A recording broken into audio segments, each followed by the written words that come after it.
Welcome to GTPL news. నేను దీపికా రాజ్. వార్తల ముందుగా హెడ్లైన్స్ చూద్దాం. జగిత్యాల ఆర్డీఓ కార్యాలయ సామాగ్రి జప్తు. రైల్వే లైన్ భూ నిర్వాసితులకు పరిహారం చెల్లించడంలో కోర్టు ఆదేశాన్ని అధికారులు ధిక్కరించడంతో ఆస్తులు జప్తు.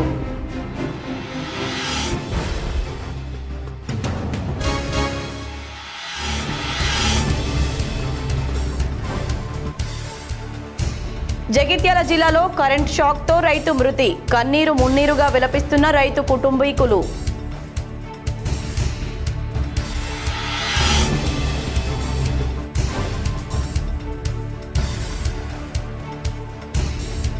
కాంగ్రెస్ ప్రభుత్వం గ్యారంటీ కార్డుతో మోసం చేసింది. బాకీ కార్డుతో ప్రచారం చేపట్టిన Korutla MLA doctor Sanjay.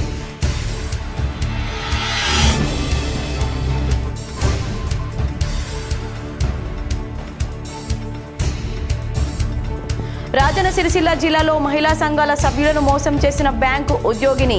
పరార్తో bank ఎదుట ఆందోళనకు దిగిన మహిళా సంఘాల సభ్యులు.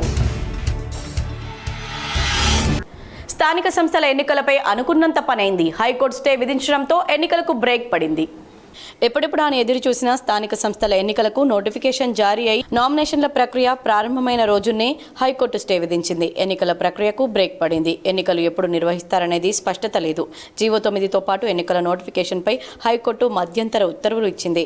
ప్రభుత్వం కౌంటర్ దాఖలు చేయడానికి 4 వారాల గడువు ఇచ్చింది. ప్రభుత్వ వివరణపై పిటిషనర్లు కౌంటర్ దాఖలు చేయడానికి మరో 2 వారాలు గడువు ఇచ్చింది. మొత్తానికి 6 వారాల పాటు ఎన్నికలు జరిగే అవకాశం లేదు. ఒకవేళ ప్రభుత్వం ఎన్నికలు నిర్వహించాలనుకుంటే పాత పద్ధతిలో బీసీలకు 27% రిజర్వేషన్తో ఎన్నికలు నిర్వహించే అవకాశం ఉంది. కానీ ప్రభుత్వం బీసీలకు సామాజిక న్యాయం అంటూ 42% రిజర్వేషన్ కల్పించిన తర్వాతే ఎన్నికలకు వెళ్దామని స్పష్టం చేస్తుండడంతో ఇప్పట్లో స్థానిక సంస్థల ఎన్నికలు జరిగే అవకాశాలు కనిపించడం లేదు. ఉత్కంఠ పరిస్థితుల మధ్య ఉదయం ఎన్నికల అధికారులు ఎంపీటీసీ, జెడ్పీటీసీ తొలి విడత ఎన్నికల నోటిఫికేషన్ జారీ చేశారు. నోటిఫికేషన్ ప్రకారం ఉమ్మడి కరీంనగర్ జిల్లాలో పలువురు నామినేషన్లు కూడా దాఖలు చేశారు. ఉమ్మడి కరీంనగర్ జిల్లాలో 8 రెవెన్యూ డివిజన్లలో 30 మండలాల్లో 30 జెడ్పీటీసీ, 311 ఎంపీటీసీ స్థానాలకు నామినేషన్ ప్రక్రియ ప్రారంభించగా తొలి రోజు 10ల సంఖ్యలో నామినేషన్లు దాఖలయ్యాయి. తొలి రోజు నామినేషన్ల ప్రక్రియ గడువు ముగియక ముందే 4 గంటలకు హైకోర్టు స్టే విధించడంతో నామినేషన్ల ప్రక్రియ ఆగిపోయింది. ఇప్పటికే మంతని, వేములవాడ, జగిత్యాల డివిజన్లలో పలువురు నామినేషన్లు దాఖలు చేశారు. దాఖలైన నామినేషన్లపై ఎన్నికల కమిషన్ నిర్ణయం తీసుకోవాల్సి ఉంది. ఎన్నికల ప్రక్రియ ఆగిపోవడంతో బీసీ సంఘాలు ఆందోళన వ్యక్తం చేస్తున్నాయి. నోటికాడ బుక్కను కొందరు లాక్కుంటున్నారని, దీనిపై రేపటి నుంచి ఆందోళన చేపట్టక తప్పదని బీసీ సంఘాలు హెచ్చరించాయి. బీసీ రిజర్వేషన్లపై ప్రభుత్వానికి చిత్తశుద్ధి లేదని మాజీ మంత్రి, కరీంనగర్ ఎమ్మెల్యే గంగుల కమలాకర్ ఆరోపించారు. కాంగ్రెస్ మొదటి నుంచి బీసీలను మోసం చేస్తుందని విమర్శించారు. బీసీ రిజర్వేషన్లపై ప్రభుత్వానికి చిత్తశుద్ధి లేదని మాజీ మంత్రి, కరీంనగర్ ఎమ్మెల్యే గంగుల కమలాకర్ ఆరోపించారు. మొదటి నుంచి జీవోకు చట్టబద్ధత కల్పించాలని తాము ముందు నుండి డిమాండ్ చేసినా పట్టించుకోకుండా ఎన్నికలకు వెళ్లిందని విమర్శించారు. బీసీలను 50 ఏళ్లుగా కాంగ్రెస్ మోసం చేస్తుందని తెలిపారు. జీవో 9 కోర్టులో నిలబడదని ప్రభుత్వానికి తెలిసి మరోసారి మోసం చేసిందని విమర్శించారు. ఇటీవల అసెంబ్లీలో గంగుల చేసిన కామెంట్స్ ఒక్కసారి చూద్దాం. గతంలో మార్చిలో బిల్లు 3 బిల్లాగా పంపించడం ఏమైంది అధ్యక్ష? రాలేదు. ఇది కూడా కావద్దు అని చెప్పేసి మా సూచన పరిణామం తీసుకోమంటున్నా అధ్యక్ష. మేము అనేది మా పరిణామం తీసుకోండి. దీన్ని కూడా 42% రిజర్వేషన్ కావాలంటే మా సూచన తీసుకోమంటున్నా. We're requesting you, we're requesting the government. నేనేమంటున్నా, అది కావాలంటే అధ్యక్ష జీవో ఇయ్యంగానే ఇమ్మీడియట్ గా న్యాయస్థానం నిలబడదు కాబట్టి రాజ్యాంగ పరిధిలో 9వ షెడ్యూల్లో చేర్చినప్పుడే దీనికి సెక్యూరిటీ వస్తుంది కాబట్టి, ప్రొటెక్షన్ వస్తుంది కాబట్టి ఆ దిశగా ప్రభుత్వం ఆలోచన చెయ్యండి. మేము ముందుంటాము. మీరు మమ్మల్ని పెట్టుకో, మేము రమ్మంటే మేము వస్తాము. మేము ఏదైతే జయలలిత గారు ఏ రోజైతే ప్రొటెక్ట్ చేసుకున్నారో ఆ రోజు ఎట్లా చేసినామో సేమ్ అట్లా చేద్దామని మేము ఇక్కడ చెప్తున్నాము. పిల్లికి చాపడాలు పెడతాము. మేమేమంటాము, ఈ బిల్లు పాస్ కావాలి, తర్వాత జీవో రావాలి. జీవో ఇంప్లిమెంటేషన్ ఎలాంటి న్యాయ వ్యవస్థకు ఇబ్బంది లేకుండా ఇంప్లిమెంటేషన్ కావాలని కోరుకుంటున్నాం అధ్యక్ష. కావాలంటే ఇక ఈ సూత్రం పాటించండి. తమిళనాడు పాస్ చేసుకున్నది, బీహార్ ఫెయిల్ అయింది కాబట్టి మనం బీహార్ దిశలో పోవద్దు, తమిళనాడు దిశగా పోవాలి అంటే డెడికేటెడ్ కమిషన్ యాక్ట్ 1950 ప్రకారము అట్లా వేయండి. రైల్వే లైన్ భూ నిర్వాసితులకు పరిహారం చెల్లించడంలో అధికారుల నిర్లక్ష్యంపై హైకోర్టు సీరియస్ అయింది. జగిత్యాల ఆర్డీఓ కార్యాలయ ఆస్తులను జప్తు చేయించింది. Peddapalli to Nizamabad railway line కోసం జగిత్యాల పరిధిలోని లింగంపేట రైతుల నుంచి సుమారు 100 ఎకరాల భూమిని 23 ఏళ్ల క్రితం ప్రభుత్వం స్వాధీనం చేసుకుంది. ఎకరాకు 1,30,000 రూపాయల చొప్పున రైతులకు నష్టపరిహారం అప్పటి ప్రభుత్వం చెల్లించింది. అయితే విలువైన భూములు కావడంతో రైతులు నష్టపోతున్నామని సివిల్ కోర్టును ఆశ్రయించారు. దీంతో 2010లో సివిల్ కోర్టు రైతులకు ఎకరాకు 10 లక్షల నష్టపరిహారం అందించాలని అధికారులకు ఆదేశించారు. ఈ క్రమంలో ఆర్డీఓ హైకోర్టును ఆశ్రయించగా విచారణ జరిపిన న్యాయస్థానం 2014లో ఎకరాకు 15 లక్షల నష్టపరిహారం ఇవ్వాల్సిందిగా ప్రభుత్వాన్ని ఆదేశించింది. మరోసారి ఆర్డీఓ ప్రభుత్వం తరపున 2018లో సుప్రీంకోర్టుకు వెళ్లగా సర్వోన్నత న్యాయస్థానం సివిల్ కోర్టు ఉత్తర్వుల మేరకు ఎకరాకు 10 లక్షల నష్టపరిహారంతో పాటు ఇతరితర ఛార్జీలను రైతులకు నష్టపరిహారంగా ఇవ్వాలని స్పష్టం చేసింది. ఇంతవరకు రైతులకు పూర్తి స్థాయిలో ప్రభుత్వం నష్టపరిహారం ఇవ్వకపోవడంతో బాధిత రైతులు కోర్టును ఆశ్రయించగా ఆగ్రహం వ్యక్తం చేసిన సివిల్ కోర్టు గురువారం జగిత్యాల ఆర్డీఓ కార్యాలయంలోని సామాగ్రిని జప్తు చేసింది. కోర్టు నిర్ణయం పట్ల నిర్వాసితులు హర్షం వ్యక్తం చేస్తూ ఇప్పటికైనా అధికారులు తగిన పరిహారం చెల్లించి న్యాయం చేయాలని డిమాండ్ చేశారు.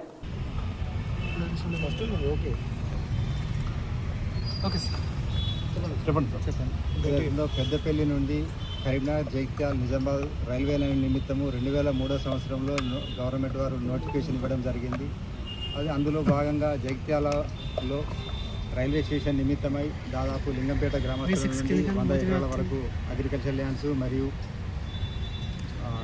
ఇళ్ల స్థలాలను తీసుకోవడం జరిగింది. అప్పుడు 2003లో నోటిఫికేషన్ ఇచ్చి 2006లో అవార్డు పాస్ చేశారు. అవార్డు అప్పుడు ఎకరా ఒకంటికి 1,24,000 మరియు 1,30,000గా నిర్ణయించడం జరిగింది. దాని మీద వాళ్ళు తక్కువ ఇచ్చారని చెప్పి వీళ్ళు సివిల్ కోర్టుకు అప్రోచ్ కావడం జరిగింది. సివిల్ కోర్టు వారు అన్నీ కూడా పరిశీలించి ఒక ఎకరా ఒకంటికి 10,64,800 రూపాయలను చెల్లించాలని నష్టపరిహారం అని చెప్పి డిక్లేర్ చేయడం జరిగింది. దాని మీద మళ్ళీ వీళ్ళు ఆర్డీఓ గారు హైకోర్టుకు అప్రోచ్ అయ్యారు, రైతులు అప్రోచ్ అయ్యారు ఇద్దరు. అక్కడ కూడా హైకోర్టు వారు 15,97,200 రూపాయలను ఇవ్వాలని చెప్పి తీర్పు ఇవ్వడం జరిగింది. దానిపైన మళ్ళీ ఆర్డీఓ గారు సుప్రీంకోర్టు వెళ్ళడం జరిగింది. సుప్రీంకోర్టు వారు సివిల్ కోర్టు ఇచ్చిన 10,64,800 రూపాయలను అన్ని బెనిఫిట్స్తో సహా ఇమీడియట్గా చెల్లించాలని చెప్పి తీర్పు ఇవ్వడం జరిగింది 2018లో.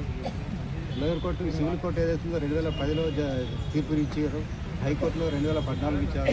సుప్రీంకోర్టులో 2018 సంవత్సరంలో ఇచ్చారు. ఆ ప్రకారంగా చెల్లించవలసిన మొత్తాన్ని వీళ్ళు ఆర్డీఓ గారు చెల్లించని కారణంగా కొంత పార్ట్ అమౌంట్ చెల్లించారు, ఇంకా మిగతా పార్ట్ అమౌంట్. జగిత్యాల జిల్లాలో కరెంట్ షాక్తో రైతు మృతి చెందారు. కుటుంబీకులు కన్నీరు మున్నీరుగా విలపిస్తున్నారు. జగిత్యాల జిల్లా ఎండపల్లి మండలం మారేడుపల్లిలో కరెంట్ షాక్తో రైతు బింగి సతీష్ మృతి చెందారు. వ్యవసాయ పొలం వద్ద మందు పిచికారీ చేయడానికి వెళ్లి రైతు సతీష్ విద్యుత్ షాక్కు గురయ్యారు. పొలంలోనే పడిపోయాడు. ప్రమాదవశాత్తు కరెంటు వైర్లు తగలడంతో షాక్కు గురైనట్లు స్థానికులు తెలిపారు. ఆరుగాలం శ్రమించి పంటలు పండించే రైతన్న కరెంట్ షాక్తో ప్రాణాలు కోల్పోవడంతో కుటుంబ సభ్యులు కన్నీరు మున్నీరుగా విలపిస్తున్నారు. విద్యుత్ శాఖ అధికారుల నిర్లక్ష్యం వల్లే రైతు మృతి చెందారని, రైతు కుటుంబాన్ని ఆదుకోవాలని స్థానికులు డిమాండ్ చేశారు. తెలంగాణలో కాంగ్రెస్ ప్రభుత్వం 6 గ్యారంటీలు 420 హామీలతో మోసం చేసిందని, కాంగ్రెస్ మోసాన్ని బాకీ కార్డుతో స్థానిక సంస్థల ఎన్నికల్లో గుణపాఠం చెప్పేలా ప్రచారం చేస్తామని కోరుట్ల ఎమ్మెల్యే డాక్టర్ సంజయ్ తెలిపారు. తెలంగాణలో కాంగ్రెస్ ప్రభుత్వం 6 గ్యారంటీలు 420 హామీలతో మోసం చేసిందని, కాంగ్రెస్ మోసాన్ని బాకీ కార్డుతో స్థానిక సంస్థల ఎన్నికల్లో గుణపాఠం చెప్పేలా ప్రచారం చేస్తామని కోరుట్ల ఎమ్మెల్యే డాక్టర్ సంజయ్ తెలిపారు. కాంగ్రెస్ అధికారంలోకి వచ్చి 22 నెలలు గడుస్తున్న ఎన్నికల సమయంలో ఇచ్చినటువంటి హామీలను నెరవేర్చడంలో విఫలమైందని ఎమ్మెల్యే కల్వకుంట్ల సంజయ్ ఆరోపించారు. మెట్పల్లి మండలం వెల్లుల్లా గ్రామంలో కాంగ్రెస్ ఇచ్చిన హామీలపై బాకీ కార్డును ప్రజలకు పంచుతూ స్థానిక సంస్థల ఎన్నికల ప్రచారం ప్రారంభించారు. ఈ సందర్భంగా ఆయన మాట్లాడుతూ ఎన్నికల సమయంలో కాంగ్రెస్ పార్టీ గ్యారంటీ కార్డు పేరుతో ప్రజలకు అనేక హామీలను ఇచ్చిందని తెలిపారు. అధికారంలోకి వచ్చాక హామీలను విస్మరించిందని ఆరోపించారు. కాంగ్రెస్ మోసాన్ని బాకీ కార్డుతో ప్రజల్లో తిరుగుతుంటే ప్రభుత్వంపైన తీవ్ర విమర్శలు వస్తున్నాయని తెలిపారు. రానున్న రోజుల్లో ప్రజలు కాంగ్రెస్ పార్టీకి గట్టి బుద్ధి చెప్తారని చెప్పారు. ప్రజల నుంచి వ్యతిరేకత వస్తుందనే నేపథ్యంలో స్థానిక సంస్థల ఎన్నికల్లో బీఆర్ఎస్ సత్తా చాటుతుందన్నారు. కాంగ్రెస్ ప్రభుత్వం ఏర్పడి 22 నెలలు పూర్తి వస్తూ ఉంది. ఆ రోజు వీళ్ళు అధికారంలోకి రావడానికి, ఆ ముఖ్యమంత్రి పదవిలో కూర్చోవడానికి ప్రజలకు అలవికాన హామీలు ఇచ్చి ఇవాళ రాష్ట్ర పరిస్థితి భయంకరమైన పరిస్థితి తీసుకుపోయినారు. లేని సిటీని ఫ్యూచర్ సిటీ అని చెప్పి డెవలప్ చేస్తూ మా గ్రామాల్లో ఉన్న మా రైతుల్ని, మా మహిళల్ని మాత్రం కడుపు కొడతా ఉన్నాడు ఈ ముఖ్యమంత్రి. ఇవాళ ప్రజలకి మళ్ళొకసారి ఆ రోజు వీళ్ళు గ్యారంటీ కార్డు ఇచ్చినారు. ఆ గ్యారంటీ కార్డుకి తగ్గట్టుగా బాకీ కార్డు అని చెప్పేసి ప్రజలకు ఇవ్వడం జరుగుతూ ఉంది. ప్రజలకు ఈయన చేసిన వాగ్దానాలు ఏదొక్కటి కూడా, ఇచ్చిన హామీలు 420 హామీల్లో ఏదో ఒకటి నెరవేర్చలేదు. ప్రజలకు మళ్ళొకసారి గుర్తు చేస్తూ ఉన్నాం. మహిళలకు పెన్షన్లు కానీ, వృద్ధులకు చేస్తా అన్న 4,000 రూపాయల పెన్షన్ కానీ, రైతులకు ఇస్తా అన్న రైతు భరోసా కానీ 15,000 రూపాయలు, రైతులకు ఇస్తా మన వరికి ఇస్తా అని చెప్పిన బోనస్ కానీ, అట్లా అన్ని వాగ్దానాలు, ఏ ఒక్క వాగ్దానం కూడా ఇప్పటివరకు ఈ ప్రభుత్వం చేపట్టలేదు. కాబట్టి మహిళా సంఘ సభ్యుల నుండి 5,26,000 వసూలు చేసి బ్యాంకులో జమ చేయకుండా చేతివాటం ప్రదర్శించిన సంఘటన రాజన్న సిరిసిల్ల జిల్లాలో చోటు చేసుకుంది. వేములవాడ మండలం కోనాయిపల్లిలో సాయిబాబా మహిళా సంఘం సభ్యుల నుండి యూనియన్ బ్యాంక్ కరెస్పాండెంట్ జ్యోతి 8 నెలలుగా 5,26,000 వసూలు చేసింది. అందులో 2,70,000 రూపాయలు మాత్రమే బ్యాంకులో జమ చేసి మిగతా 2,56,000 రూపాయలతో ఉడాయించింది. బ్యాంక్ అధికారులు తనకు సంబంధం లేదనడంతో మోసపోయామని గ్రహించిన మహిళా సంఘాల సభ్యులు ఆందోళనకు దిగారు. పేరు సింగర్పు రామవ్వ. అయితే నేను 11 నెలల సంది మేము ఒక 2 నెలలు నెలకు 33,000 కట్టినాం జ్యోతికి. అయితే తర్వాత 1 నెల సంది మళ్ళా 45,000 కట్టినాం. 10 నెలల పైసలకు 6 నెలలు నేను 4 నెలలు కట్టింది అని అన్నది. ఆ 4 నెలలు కూడా మేము ఇచ్చింది 5 తారీఖు, ఆమె వేసింది లాస్ట్కి వేసింది.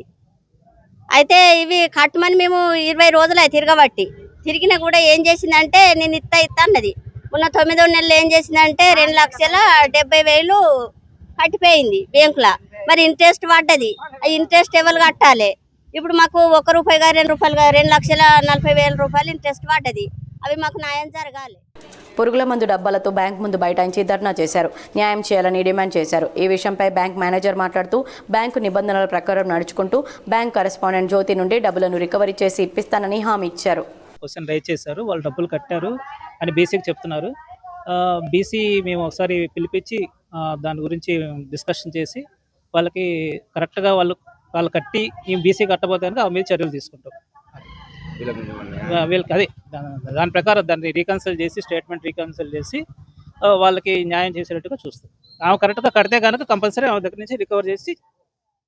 జిల్లా హుజరాబాద్ మండలం కాట్రపల్లి గ్రామానికి చెందిన సిఆర్పీఎఫ్ జవాన్ రాజ్ కుమార్ ఆత్మహత్య చేసుకున్నారు. జార్ఖండ్లో విధులు నిర్వహిస్తున్న రాజ్ కుమార్ దసరా పండుగకు స్వగ్రామానికి వచ్చాడు. ఇంట్లో ఉరివేసుకుని ఆత్మహత్య చేసుకున్నాడు. మృతుడికి భార్య, ఒక కూతురు ఉన్నారు. అయితే తన ఆత్మహత్యకు ఎవరూ కారణం కాదని సూసైడ్ నోట్లో స్పష్టం చేశారు. తనకు ఈ జీవితం చాలని, బతకాలని అనిపించడం లేదని, తన తల్లిదండ్రులను జాగ్రత్తగా చూసుకోవాలని, తన కూతుర్ని తన తల్లిదండ్రుల వద్దే ఉంచాలని తన అక్కబావలను సూసైడ్ నోట్లో కోరాడు. ఉరి వేసుకుని ఉన్న విషయాన్ని గమనించిన మృతుడి తల్లిదండ్రులు పోలీసులకు ఫిర్యాదు చేశారు. సంఘటన స్థలానికి చేరుకున్న పోలీసులు మృతదేహాన్ని పోస్ట్ మార్టంకు పంపించి విచారణ చేపట్టారు. మీ 5 అంతస్తులో పండుకుంటాడు ఎప్పుడు కానీ నైట్ కానీ. ఒక అన్నం టైంలో ఇంటికి కిందికి వచ్చి అన్నం తినిపోతాడు. అన్నం తినిపోయాడు. సాయంత్రం ఛాయకు రాలే. మళ్ళీ చూడడానికి 4 గంటలకు వచ్చాడు. ఛాయ్ పట్టుకొని పైకి పోయాడు. మళ్ళీ 8 గంటల వరకు అన్నానికి వస్తలేడని చెప్పి అప్పుడు 8 తర్వాత మేము చూసడం జరిగింది. అప్పటి వరకు బాడీ ఏలాడబడింది. ఇప్పుడు 11 సంవత్సరాలకు వచ్చింది చేయబట్టి. ఎక్కువ జార్ఖండ్ నుంచి చేస్తారు. ఒక 4 సంవత్సరాలు ఢిల్లీలో చేసిండు. 1 సంవత్సరం. ఉమ్మడి కరీంనగర్ జిల్లాలో 30 జెడ్పీటీసీ 311 ఎంపీటీసీ స్థానాలకు నోటిఫికేషన్ జారీ చేశారు. నేటి నుండి 3 రోజుల పాటు నామినేషన్లు స్వీకరించనున్నారు. ఉమ్మడి కరీంనగర్ జిల్లాలో స్థానిక సంస్థల ఎన్నికల్లో తొలి ఘట్టం నామినేషన్ల ప్రక్రియ ప్రారంభమైంది. బీసీ రిజర్వేషన్లపై హైకోర్టులో విచారణ జరుగుతున్న తరుణంలో ఉత్కంఠ పరిస్థితుల్లో అధికారులు నోటిఫికేషన్ జారీ చేశారు. తొలి విడత పోలింగ్ జరిగే మండలాల్లో నామినేషన్ల ప్రక్రియను చేపట్టారు. ఉమ్మడి కరీంనగర్ జిల్లాలో 30 మండలాల్లో 30 జెడ్పీటీసీ 311 ఎంపీటీసీ స్థానాలకు నామినేషన్లు స్వీకరిస్తున్నారు. ఈ రోజు నుంచి 3 రోజుల పాటు నామినేషన్లు స్వీకరిస్తారు. 12న పరిశీలించి 15 వరకు ఉపసంహరించుకునే అవకాశం ఇచ్చారు. రెండో విడత పోలింగ్ జరిగే 30 మండలాల్లో 30 జెడ్పీటీసీ 335 ఎంపీటీసీ స్థానాలకు ఈ నెల 13న నోటిఫికేషన్ జారీ చేసి 15 వరకు నామినేషన్లు స్వీకరిస్తారు. తొలి విడత నామినేషన్ల ప్రక్రియ ప్రారంభమైనప్పటికీ ప్రధాన పార్టీలు ఇంకా అభ్యర్థులను ఖరారు చేయలేదు. బీసీ రిజర్వేషన్పై విచారణ నేపథ్యంలో ఆశావాహులు ఆచితూచి వ్యవహరిస్తున్నారు. ఉమ్మడి కరీంనగర్ జిల్లా 60 మండలాల్లో 1226 గ్రామ పంచాయతీలు 646 ఎంపీటీసీ స్థానాలు ఉన్నాయి. 2 విడతల్లో ఎంపీటీసీ జెడ్పీటీసీ, మరో 2 విడతల్లో గ్రామ పంచాయతీ ఎన్నికలు నిర్వహించేలా అధికారులు ఏర్పాట్లు చేశారు. పకడ్బందీ ఏర్పాట్ల మధ్య నామినేషన్లు స్వీకరిస్తున్నారు. తొలి విడతలో కరీంనగర్ జిల్లాలోని 6 మండలాల్లో 6 జెడ్పీటీసీ 70 ఎంపీటీసీ స్థానాలకు నామినేషన్లు స్వీకరిస్తున్నారు. అదేవిధంగా జగిత్యాల జిల్లాలో 10 మండలాల్లో 10 జెడ్పీటీసీ 108 ఎంపీటీసీ స్థానాలకు నామినేషన్ల స్వీకరణ కొనసాగుతుంది. రాజన్న సిరిసిల్ల జిల్లాలో 7 మండలాల్లో 7 జెడ్పీటీసీ 65 ఎంపీటీసీ స్థానాలకు, పెద్దపల్లి జిల్లాలో 7 మండలాల్లో 7 జెడ్పీటీసీ 68 ఎంపీటీసీ స్థానాలకు నామినేషన్ల ప్రక్రియ కొనసాగుతుంది. తొలి రోజు మందకొడిగానే నామినేషన్ల ప్రక్రియ కొనసాగుతుండగా రేపు ఎల్లుండి భారీ సంఖ్యలో నామినేషన్లు దాఖలు కానున్నాయి. మన హుజురాబాదు జడ్పీటీసీ ఎన్నికల సందర్భంగా నేను రిటర్నింగ్ ఆఫీసర్గా అపాయింట్ అయ్యి ఈరోజు నేను జాయిన్ అయ్యాను. ఇంతకుముందే ఎలక్షన్ నోటిఫికేషన్ కూడా మనము జడ్పీటీసీ స్థానాలకు కానీ ఎంపీటీసీ స్థానాలకు మనం నోటీసు రిలీజ్ చేసుకోవడం జరిగింది. ఈ రోజు నుండి అనగా ఈ 9వ తారీఖు 10వ నెల ఇప్పుడు ఈ థర్స్డే నుంచి మనము నామినేషన్స్ మనం 10:30కి మనం స్టార్ట్ చేసుకోబోతున్నాము. అలాగే ప్రతిరోజు 10:30 నుంచి 5 గంటల వరకు మేము నామినేషన్స్ తీసుకుంటాము. 11 వరకు ఈ నామినేషన్స్ అనేది మేము అభ్యర్థుల నుంచి మేము స్వీకరిస్తాము. అలానే 12వ తారీఖు నాడు పరిశీలన స్క్రూటినీ చేయడం జరుగుతుంది 5 గంటల వరకు. దాని తర్వాత మరి అదే రోజు మనకు నామినేషన్స్ యొక్క వ్యాలిడిటీని కూడా మేము చూస్తాము. దాని యొక్క స్క్రూటినీ కూడా 12వ తారీఖు నాడు చేస్తాము. చేసిన తర్వాత మేము డిస్ప్లే చేసిన తర్వాత 13వ తారీఖు నాడు ఎవరన్నా అప్పీల్ చేసుకోవడానికి వీలు కల్పిస్తూ 13వ తారీఖు నాడు రిజర్వ్ చేసి పెట్టాము. ఆనాడు ఎవరైనా అభ్యర్థుల మీద వారికి ఎవరికన్నా ఏమన్నా ఉంటే మాత్రం వచ్చి మనకు అప్పీల్ చేసుకోవచ్చు. అలాగే దాని యొక్క డిస్పోజల్ అంటే వాళ్ళు ఇచ్చిన అప్పీల్కు మేము మరి తదుపరి చర్య కూడా 14వ తారీఖు నాడు 5 గంటల వరకు మేము డిస్పోజల్ కూడా చేస్తాము. రాజన్న సిరిసిల్ల జిల్లా వేములవాడలో social welfare residential school principal వింత పనిష్మెంట్ కలకలం సృష్టిస్తోంది. బతుకమ్మ దసరా సెలవుల అనంతరం ఆలస్యంగా హాస్టల్కు చేరుకున్న విద్యార్థులు కలర్ డబ్బా తెస్తేనే లోపలికి అనుమతించారు. ప్రిన్సిపల్ విధించిన వింత పనిష్మెంట్తో విద్యార్థులు పేరెంట్స్ ఆందోళనకు గురయ్యారు.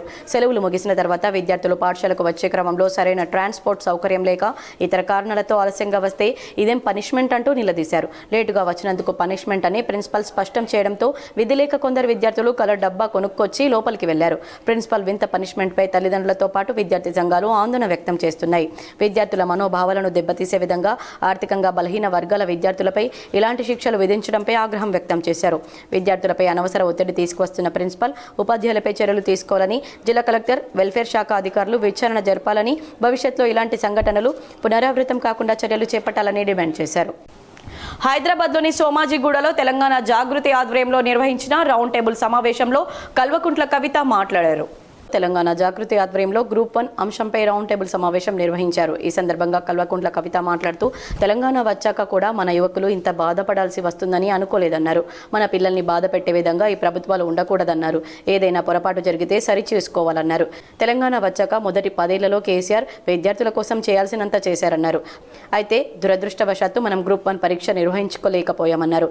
కానీ గత ప్రభుత్వం ఎప్పుడూ విద్యార్థుల మీద కోపం పెట్టుకోలేదన్నారు. ఈ ప్రభుత్వం మాత్రం విచిత్రంగా విద్యార్థులు ఉపాధ్యాయుల మీద కూడా కేసులు పెడుతోందన్నారు. తెలంగాణ బిడ్డలమైన మనం ఆకలైన భరిస్తాం కానీ అవమానాన్ని భరించమన్నారు. గత 6 నెలలుగా ఈ ప్రభుత్వ వైఖరి చూస్తున్నామని, ఇక లాభం లేదని పోరాటానికి సిద్ధమయ్యామన్నారు. గ్రూప్ 1కు సంబంధించి వారం రోజుల పాటు పోరాటాలు చేస్తామన్నారు. రేపు అశోక్ నగర్లో వంట వార్పు కార్యక్రమాన్ని నిర్వహించనున్నామన్నారు. ఈ సమస్యపై ప్రభుత్వం అటెన్షన్ను అట్రాక్ట్ చేసే విధంగా ప్రయత్నం చేస్తున్నామన్నారు. తెలంగాణ జాగృతి చాలా సందర్భాల్లో ప్రజలకు అండగా నిలిచిందని, ఇప్పుడు మీరు చేసే పోరాటంలో ఖచ్చితంగా న్యాయ పోరాటానికి మేము అండగా ఉంటామన్నారు. జాగృతి అయినా సరే, కవిత అయినా సరే ప్రజలకు కష్టం వచ్చిందంటే ఊరుకునే రకం కాదన్నారు. తెలంగాణ ఉద్యమంలో పేగులు తెగేదేకా అలసిపోయే వరకు పోరాటం చేశామని, తెలంగాణ ప్రజల శ్రేయస్సు కోసం నిరంతరం పనిచేస్తూనే ఉంటామన్నారు. సిటీ లైబ్రరీ, అశోక్ నగర్లో రాహుల్ గాంధీ అబద్ధపు అంశాలను ఎలా ముందుకు తెచ్చారో అదే ప్రాంతానికి వెళ్లి మనం నిరసన తెలపాలన్నారు. గత 2 ఏళ్లలో ఉద్యోగాలు, బీసీలకు న్యాయం చేయాలని, బీసీ రిజర్వేషన్ల కోసం పార్లమెంట్లో రాహుల్ గాంధీ, సోనియా గాంధీ, ప్రియాంక గాంధీ ప్రశ్నించారన్నారు. అసలు ఢిల్లీ పంచాయతీకి ఇక్కడ కాంగ్రెస్ నేతలు గల్లీ మాటలు మాట్లాడుతున్నారు. రాష్ట్రంలో అధికారంలోకి వచ్చాక కాంగ్రెస్ పెద్దలు తెలంగాణ ప్రజలను పూర్తిగా వదిలేశారన్నారు. తెలంగాణ బిడ్డలంటే ఆకలినైనా భరిస్తారు కానీ అవమానాన్ని మనం భరించలేం. ఇవాళ నిరుద్యోగులందరినీ కూడా ఒక నిర్లక్ష్యంతో, ఒక తృణీకారంతో వీళ్ళదేముందులే పిల్లలు వీళ్ళేం చేస్తారు అన్నట్టుగా ప్రభుత్వం వైఖరి ఉన్నది. చూసినాం 6 నెలల నుండి మేము కూడా చూస్తున్నాం. మా వాయిస్ ఇస్తున్నాం కానీ ప్రత్యక్షంగా ముందుకు రాలేదు. కానీ ఇవాళ దిగినాం. అందుకే నిన్నటి నుంచి వారం రోజుల పాటు వరుస కార్యక్రమాలు చేస్తామని చెప్పినాం. 1 కాదు 2 కాదు. నిన్న మనం అమరవీరుల దగ్గర కార్యక్రమం తీసుకున్నాం. ఈరోజు రౌండ్ టేబుల్ పెడతా ఉన్నాం. రేపు అశోక్ నగర్ పిల్లర్ నంబర్ 21 దగ్గర వంట వార్పును కూడా చేయబోతా ఉన్నాం. అంటే ఎట్లా అయితే తెలంగాణ ఉద్యమం చేసి అటు ప్రభుత్వాన్ని ఇటు ప్రజలను నిరంతరం ఆ సమస్య పట్ల వారు అవగాహనతో జాగరూకతతో ఒక కన్సర్న్తో చూసే విధంగా చేయాలనో, ఎట్లయితే తెలంగాణ సొసైటీ మొత్తం అటెన్షన్ కూడా డ్రా చేయాలనో ఆ ప్రయత్నం తెలంగాణ జాగృతి చేయబోతా ఉందని మీ అందరికి కూడా నేను మనవి చేస్తా ఉన్నాను. తీర్థయాత్రలకు అక్టోబర్ 24 నుండి నవంబర్ 4 వరకు ప్రత్యేక రైలు భారత్ గౌరవ్ టూరిస్ట్ అనే ట్రైన్ ప్రారంభిస్తున్నామని ఐఆర్సీటీసీ అసిస్టెంట్ మేనేజర్ వెంకటేష్ తెలిపారు. నిజామాబాద్ స్థానిక ప్రెస్ క్లబ్లో IRCTC tourism assistant manager PV Venkatesh media సమావేశాన్ని నిర్వహించారు. ఈ సందర్భంగా వారు మాట్లాడుతూ తీర్థయాత్రలకు వెళ్లే వారి కోసం రైల్వే శాఖ ప్రత్యేక రైళ్లను అందుబాటులోకి తీసుకొచ్చిందన్నారు. తెలుగు రాష్ట్రాల ప్రజల కోసం అక్టోబర్ 26 నుండి నవంబర్ 4 వరకు ప్రత్యేక రైళ్లను మరియు అక్టోబర్ నుండి జనవరి వరకు దేశీయ ఎయిర్ ప్యాకేజ్లను హైదరాబాద్ నుండి ప్రారంభిస్తున్నట్లు IRCTC assistant manager PV Venkatesh తెలిపారు. యాత్రలకు సంబంధించిన వివరాలను వెల్లడించారు. భవ్య గుజరాత్ ప్యాకేజీ వివరాలు: ఈ తీర్థయాత్రలో భాగంగా దర్శించే ప్రదేశాలు ద్వారకాధీష్ మందిరం, నాగేశ్వర జ్యోతిర్లింగ మందిరం, బేట్ ద్వారకా సోమనాథ్ జ్యోతిర్లింగ మందిరం, సబర్మతి ఆశ్రమం, సూర్య దేవాలయం, రాణికి వాచ్. సామాన్యులకు అందుబాటులో ధరను నిర్ణయించడం జరిగింది. ఒక్కొక్కరికి సాధారణ టికెట్ ధర స్లీపర్ 18,400 రూపాయలు, 3AC 30,200 రూపాయలు, 2AC 39,900 రూపాయలుగా నిర్ణయించారు.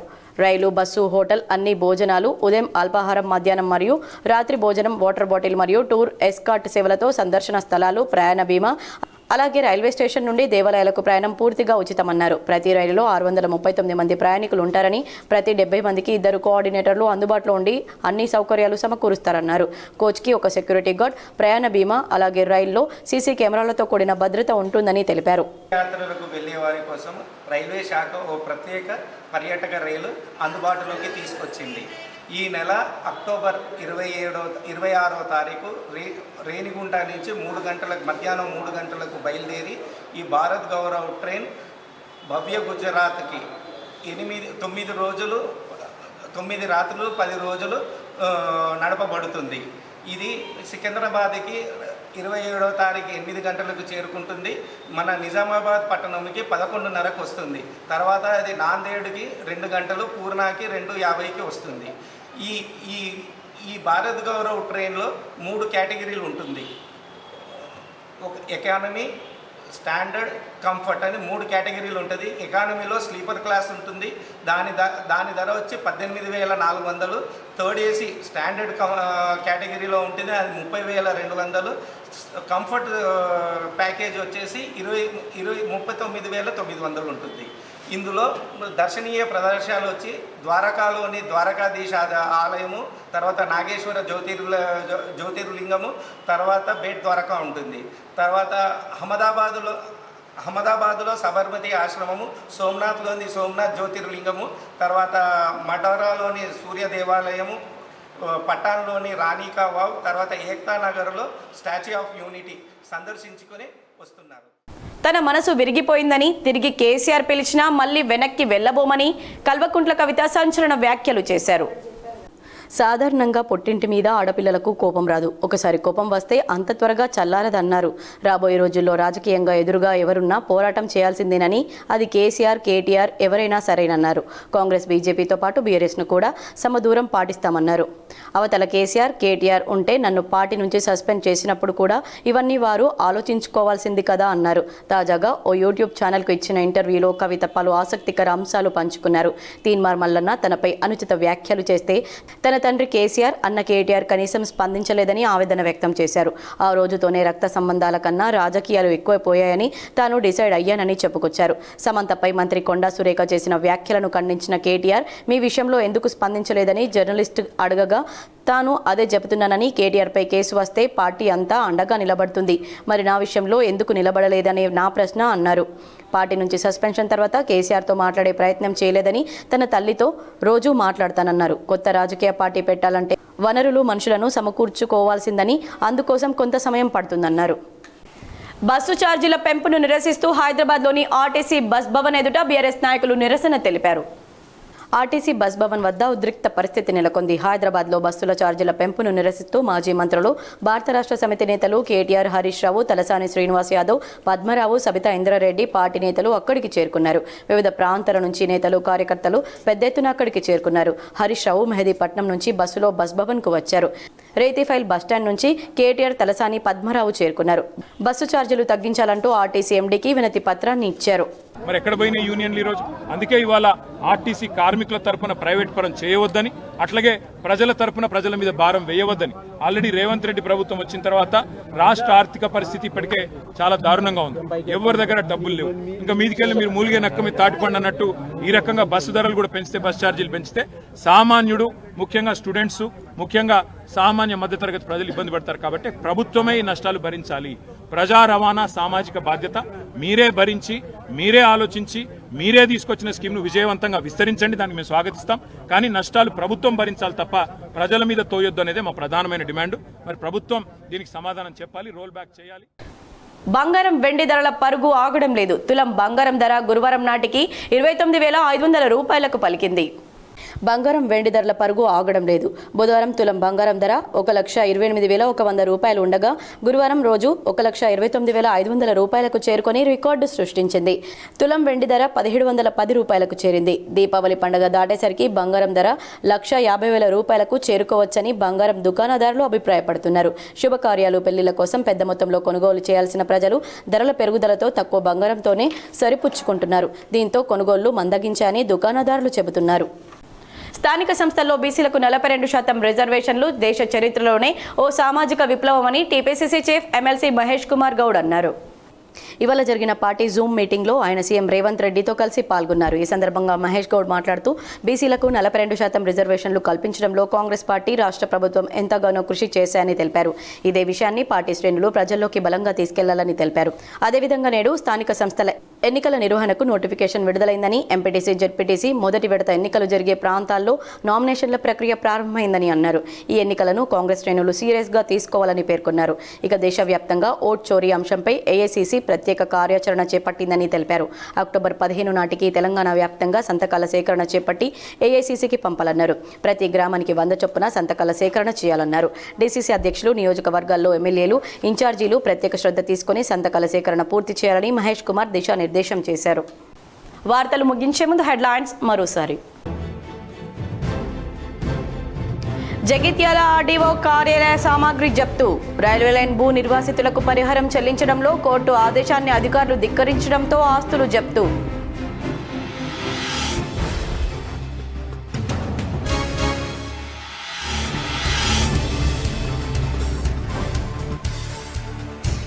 జగిత్యాల జిల్లాలో కరెంట్ షాక్తో రైతు మృతి. కన్నీరు మున్నీరుగా విలపిస్తున్న రైతు కుటుంబీకులు.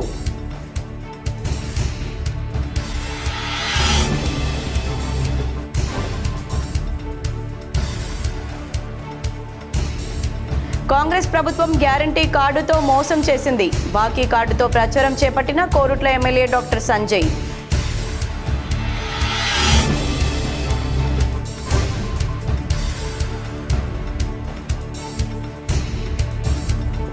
రాజన్న సిరిసిల్ల జిల్లాలో మహిళా సంఘాల సభ్యులను మోసం చేసిన బ్యాంకు ఉద్యోగిని. పరార్తో బ్యాంక్ ఎదుట ఆందోళనకు దిగిన మహిళా సంఘాల సభ్యులు.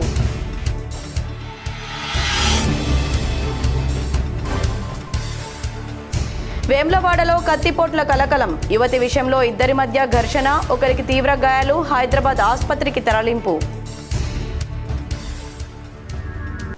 ఈ వార్తలు ఇంతటితో సమాప్తం. తిరిగి ప్రసారమయ్యే వార్తల్లో మళ్ళీ కలుద్దాం. అంతవరకు చూస్తూనే ఉండండి మీ GTPL.